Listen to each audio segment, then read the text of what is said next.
Adakah dampak hukum putusan Mahkamah Konstitusi nomor 104 tertanggal 23 Juli 2025 terhadap pemungutan suara ulang di Papua? Untuk menjawab pertanyaan tersebut, perlu kita kaji terlebih dahulu sebelum adanya putusan Mahkamah Konstitusi nomor 104 berdasarkan Undang-Undang Pilkada, Bawaslu kewenangannya dalam menangani pelanggaran administratif hanya sebatas memberikan rekomendasi.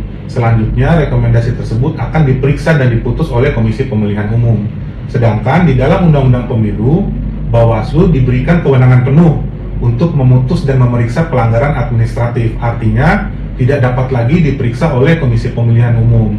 Adapun amar putusan Mahkamah Konstitusi nomor 104 telah menyatakan kata rekomendasi di dalam pasal 139 Undang-Undang Pilkada harus dimaknai sebagai putusan. Selanjutnya, frasa memeriksa dan memutus di dalam pasal 140 ayat 1 Undang-Undang Pilkada harus dimaknai sebagai menindaklanjuti.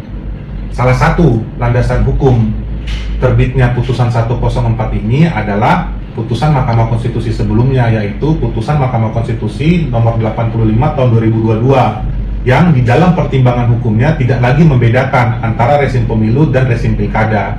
Lalu, dengan lahirnya putusan Mahkamah Konstitusi nomor 104 ini, apakah mempunyai dampak hukum terhadap pemungutan suara ulang di Papua?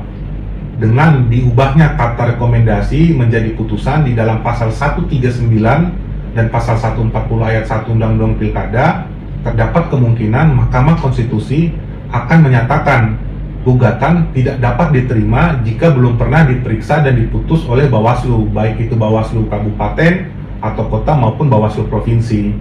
Apalagi pengaduan atau laporan terhadap pelanggaran administratif kepada Bawaslu ini merupakan ruang hukum yang diberikan negara kepada paslon atau kandidat yang merasa hak hukumnya dilanggar.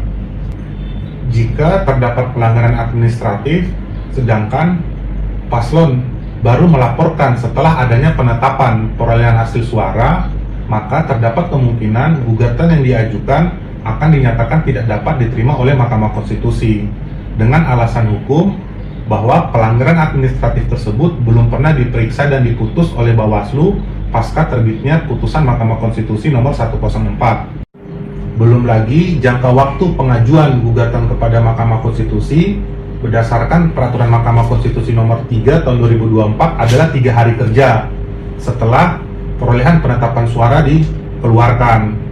Dan faktor efisiensi anggaran merupakan faktor penting yang harus diperhatikan.